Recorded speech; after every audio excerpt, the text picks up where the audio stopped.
증권사 고르는 방법에 대한 영상들 중에서 이 얘기를 해주는 영상은 아직 상위에는 없는 것 같더라고. 레버리지로 투자를 하는 방법 중에 하나인데 이게 당하면 엄청 기분이 나빠요. 이거를 하지 말라고 해도 어차피 하실 분들은 할 거잖아요. 안녕하세요. 금요일 읽어주는 여자 천동입니다. 여러분들 증권사 수수료 비교 많이 하시잖아요. 솔직히 이 정도 되면 이 어플로 주식 거래를 하는데 증권사 수수료 내는 사람은 거의 없을걸? 왜냐면 증권사에서 평생 우대 이벤트가 몇 년 전부터 계속 진행이 되고 있기 때문에 수수료 우대받고 거래하시는 분들이 대부분일 것 같아요. 요즘에는 증권사들이 신규 고객을 유치하기 위해서 경쟁이 또 치열하기 때문에 그냥 수수료만 싸게 해주는 게 아니라 계좌 개설만 해도 쿠폰이나 심지어는 주식을 주기도 하거든요. 어차피 요즘은 어느 증권사에서 거래를 하든 같은 종목을 같은 가격에 사는 건데 이런 혜택도 안 챙기면 나만 손해겠죠. 하지만 우리는 너무 수수료에만 집중을 하고 있어요. 수수료율만 봐서는 내가 최선의 선택을 한 게 아닐 수도 있다는 사실. 이게 오늘의 주제인데 특히 요즘 위기는 기회다 하시면서 이제 매수를 하려고 하는데 지금 내 통장에 잔고는 없고 그럼 이쯤에서 신용거래를 한번 생각을 해봐야 되나? 내가 레버리지를 통해서 주식을 거래하고 싶다. 만약에 이제 신용거래를 시작하게 되시면 신용이자율도 함께 따져보는 것도 필요하답니다. 주식 거래 수수료는 굉장히 싸지만 오히려 신용거래에서 불리한 증권사들도 있거든요. 그래서 오늘 제가 알려드리려고 하고요. 이게 무슨 말인지 지금부터 차근차근 알아보도록 하겠습니다. 증권사 수수료를 먼저 살펴보겠습니다. 가장 많이 사용하시는 대형 증권사 9군데를 찾아봤고요. 우리 모두 시간을 아끼기 위해 바로 결과를 정리해서 보여드릴게요. 자, 이렇게 표로 바로 보여드리도록 하겠습니다. 공통적으로는 비대면으로 이 신규로 계좌 개설을 하시는 분들이 대상자이고요. 간혹 휴면 고객도 해주는 곳도 있습니다. 해외 주식은 대부분 미국을 거래하시니까 이제 미국 기준으로 작성을 해봤고요. 수수료 우대하는 곳들은 다 비슷비슷한 것 같아요. 국내 주식 같은 경우는 이 유관기간 재비용 요거 말고는 없는 데가 대부분이고 해외 수수료는 0.045%가 가장 최저로 보입니다. 여러분 여기서 좀 튀는 게 있죠. 메리츠 증권만 이렇게 따로 표시를 해놨는데요. 광고 타임! 특히 이벤트 기간인 6월 30일까지는 신규로 국내 주식 평생 우대 계좌 개설하신 분들이랑 또는 휴면 고객이 이벤트 대상자예요. 전원에게 국내 상장 ETF 3종 중에 한 주를 지급한다고 합니다. 기간 내에 계좌 개설한 다음에 거래가 없어도 돼요. 계좌 개설만 하면 돼요. 그냥 신청하면 전원에게 100% 준다고 하니까 공짜 ETF 이번에 한번 챙겨보시는 걸로. 이 영상은 메리츠 증권에서 협찬을 받아서 제작을 하게 되었는데요. 그래서 제가 메리츠 증권에 대한 소개를 좀 간단히 해드릴게요. 개인 투자자분들은 조금 생소하실 것 같아요. 메리츠 증권. 메리츠 화제를 더 많이 들어보셨을걸요? 그도 그럴 것이 이 메리츠 증권은 기업금융과 PF같이 주로 직접 투자를 통해 성장한 회사라서 고액자산가들 외에는 잘 알려져 있지 않는 편인 것 같아요. 근데 반전으로 증권사 중에서도 덩치가 굉장히 큰 회사더라고요. 이제는 좀 소매금융에 신경을 쓰기 시작해서 조금은 뒤늦게지만 이 수수료 우대 및 이벤트를 좀 활발하게 진행을 하고 있는 것 같습니다. 아니 기업금융을 잘하는 회사면 소매금융은 뭐 그냥 그런 거 아닌가? 스타증권맨은 있어. 조금 찾아보니까 리서치 센터 쪽에서 마켓에서 알아주는 전문가들이 많이 있습니다. 유명한 애널리스트들도 계속 배출되고 있고요. 거기다가 요즘에 시장금리도 급등하고 증권주의 주가들이 전체적으로 부진한데 올해 들어서 주가가 오른 곳은 메리츠 증권이 유일하다고 하네요. 여러 가지로 봤을 때 알려진 거에 비해서는 실적이 굉장히 좋은 회사인 것 같아서 이렇게 말씀을 드리는 거고요. 신용이자율. 자, 이제 증권사를 선택을 할 때 아까 보여드렸던 이런 거래 수수료를 보시고 회사 규모도 어느 정도 파악하셨다면 이걸로 끝내시면 안 됩니다.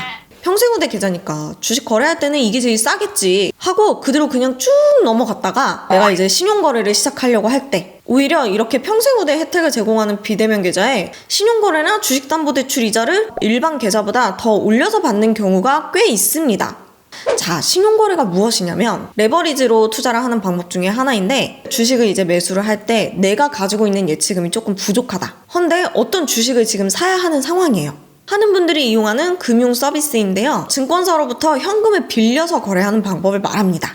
대출이에요. 멋있게 말하면 레버리지 투자라고 얘기할 수 있지만 결국은 대출. 생각보다 사람들이 니즈가 있고 관심이 많은 것에 비해서 신용거래가 정확히 어떤 건지 그리고 이 이자에 대해서 관심이 그렇게 많지가 않더라고요. 아니 은행에서 대출을 받을 때는 그 대출이자 0.1%까지도 막 비교해가면서 알아보잖아요. 내가 가진 돈의 최대 2.2배까지 투자를 할 수 있어요.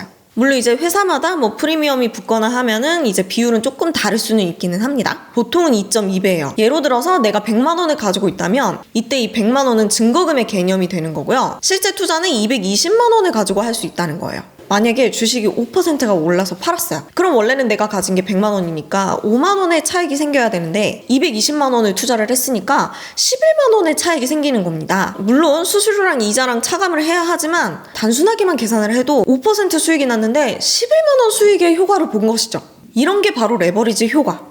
이런 레버리지 효과 때문에 많이들 이용하시는데요. 거꾸로 하락할 경우에는 5% 떨어졌지만 실제로는 11% 손실을 봤다는 사실. 레버리지는 그만큼 위험하기 때문에 이 주식 거래 경험이 많으신 분들에게만 추천을 드리고, 이거를 하지 말라고 해도 어차피 하실 분들은 할 거잖아요. 할 거라면 이 레버리지 효과를 보시겠다 하면 그만큼 이 리스크에 대해서도 정확히 알고 가시는 게 중요합니다. 이 신용거래는요, 최대 180일까지 빌릴 수가 있고요. 연장도 할 수 있는데 만약에 연장도 안 했고 상환도 안 했어요. 그런데 가지고 있는 종목이 하락했어.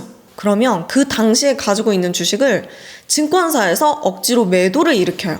이거를 반대 매매라고 하는데요. 내가 가진 주식을 팔아서 상환을 시키게 되는 겁니다. 이게 당하면 엄청 기분이 나빠요. 팔면 안 되는 걸 팔아가지고 이게 며칠 뒤에 급등을 했거든. 입금을 제때 했어야 되는데 내가 잘못한 건데 기분이 되게 나빠. 신용거래는 그럼 투자자금을 빌리는 거랑 마찬가지니까 이자를 내야겠죠. 이 이자율은 참 쉽게 찾아보기가 힘듭니다. 증권사도 홈페이지 들어가서 검색창에 신용이라고 막 치고 온갖 메뉴들을 다 눌러봐야 볼 수 있을 정도로 메인에 띄워서 공지를 하고 있지는 않습니다. 그래서 여러분들이 가장 쉽게 볼 수 있는 방법은 금융투자협회 홈페이지에서 조회를 하면 증권사별로 한 번에 조회를 할 수가 있어요. 그럼 비교하기도 쉬울 거예요. 보시면 이렇게 기간별로 이자율이 나와 있어요. 짧게 빌릴수록 이자는 낮아지고요. 오, 생각보다 높다, 그쵸?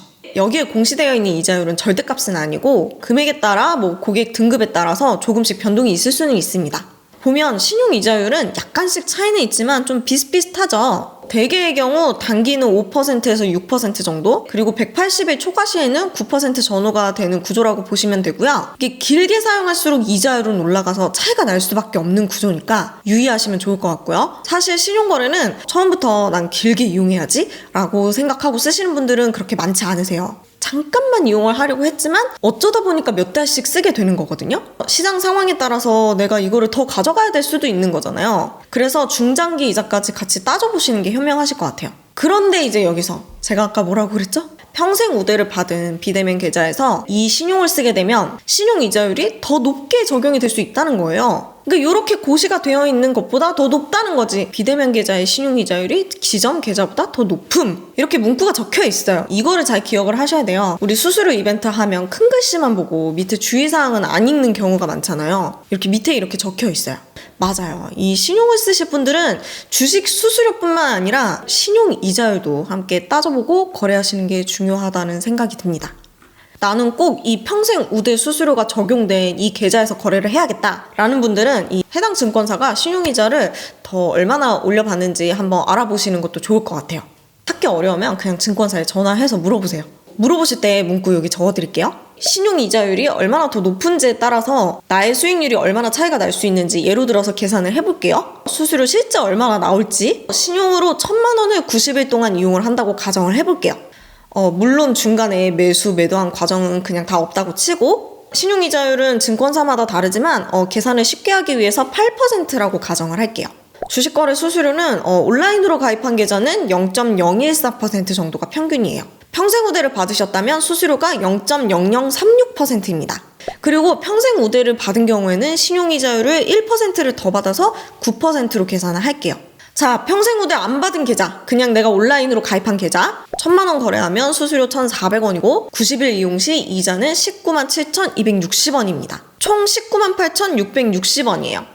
평생 우대 계좌는 수수료가 360원이고 신용이자가 90일에 221,917원이고요. 그럼 총 222,277원이에요. 여기서도 벌써 차이가 나죠. 그런데 기간이 길어지면 비용 차이가 더 나게 되는 거예요. 여러분, 생각보다 이자 너무 비싸지 않아요? 이 돈 주고 굳이 신용거래를 해야 돼? 자, 수익이 났을 때를 한번 볼게요. 만약에 내가 1,000만 원을 가지고 있었는데 신용으로 1,000만 원을 일으켜서 총 2,000만 원으로 투자를 했어요. 90일 내로 10% 수익을 냈다고 하면 원래는 내가 1,000만 원을 가지고 있었으니까 100만 원 수익이 생겨야 하는 건데 2,000만 원으로 투자를 했으니까 200만 원의 수익이 생기고 수수료 약 22만 원을 주면 178만 원이 남는 거예요. 원래보다 한 1.7배 정도의 수익을 낸 거예요. 그래서 이 비싼 이자를 주고도 투자를 하는 겁니다. 물론 반대의 경우 10% 손실을 본 경우에는 수수료까지 포함해서 한 222만 원 정도가 마이너스가 되는 거죠. 사실은 마이너스 통장을 뚫어가지고 그걸로 투자를 하시는 게 더 저렴하기는 할 텐데 은행이자가 더 싸니까. 은행 대출 같은 경우는 심사를 거쳐야 하기 때문에 신용거래보다는 과정이 좀 복잡한 편이고 내 대출 한도에도 영향이 있을 수 있고요. 어떤 걸로 이용을 하시던지 간에 이거는 대출이다, 내 돈이 아니다. 특히 우리나라 사람들은 이 성격이 급해서 그런지 이 레버리지 효과를 되게 좋아하시는 것 같더라고요. 하지만 조심스럽게 말씀을 드리면 이건 정말 초보자분들에게 권해드리기는 너무 조심스럽고요. 수익이 많이 날 기회가 생기기도 하지만 또 반대의 상황이 생길 경우에는 수익률도 마이너스인데 내가 빚도 생기는 거지. 원금 이상의 손실을 볼 수가 있어요. 빌린 돈을 다 까먹을 수가 있기 때문에 리스크에 대해서 정확하게 알고 거래를 하셔야 돼요. 어쨌든 제가 말씀드리려고 하는 건 이거예요. 거래 수수료가 우대임에도 불구하고 우대 수수료를 받은 계좌가 오히려 신용거래할 때는 불리할 수도 있다는 거예요. 그래서 본인의 매매 목적에 맞는 계좌를 선택하셔야 하고 비대면 거래 시에 거래 수수료를 낮춰주는 대신 신용이자율을 얼마나 더 높게 받고 있는지를 좀 따져봐야 하겠습니다. 증권사 고르는 방법에 대한 영상들 중에서 이 얘기를 해주는 영상은 아직 상위에는 없는 것 같더라고. 니즈가 있으신 분들은 분명히 알아야 되는 부분이에요. 내가 투자를 해야 하는데 자본이 부족하다면 충분히 이런 레버리지를 활용을 하시면 됩니다. 하지만 본인이 감당할 수 있는 수준에서 건강하게 성투를 하셨으면 좋겠습니다. 건강한 투자란 무엇인가? 존버하고 있는 중입니다. 화이팅 화이팅! 오늘은 증권사 고를 때 고려해야 할 부분인 수수료와 신용 이자율에 대해서 다뤄봤고요. 알면 알수록 공부할 게 참 많아지는 것 같습니다. 이번 영상은 여기까지 마치도록 하겠습니다. 저는 또 다음번에 유용한 내용 가지고 돌아올게요. 감사합니다.